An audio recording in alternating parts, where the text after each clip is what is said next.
Take 3.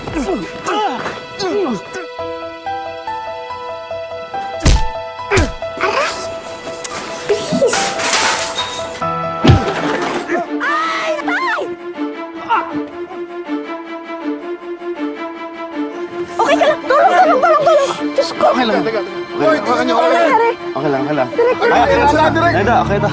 Hindi ka okay! service Hindi na eh. ka okay! Diba? Tumawag kayo ng service! Bilis! Kaya ba? Bilis! Pwede ba iupuin agad? Uy! Nandiyan na! Dahan! Kaya ba? Buwagan niyo na, kuya! Buhat na!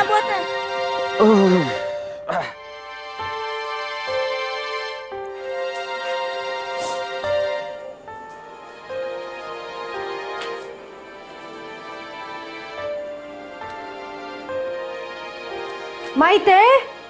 Sino bang nakabasag nito? Hello? Nay, si tatay po.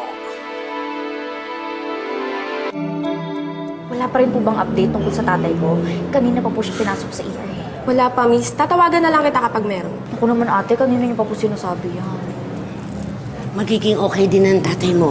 Halika, umupo ka muna. Hindi po. Kailangan ko abangan yung tatay ko dito eh. Kasi naman si Brian na kulit-kulit eh. Naku, Kasalanan walang niya may to. gustong mangyari ito. Alam ko hindi po. Dapat sinunod niya yung tatay ko. Halika na. Kalma. Maru! Nay. Nasaan ang tatay mo? Nasaan siya? Dali mo ako sa kanya. Naku, misis, hindi pa po pwede. Diyos lang ang makakapigil sa akin na makita ang asawa ko. Nasaan siya? Samahan mo ako. Dalhin mo ako.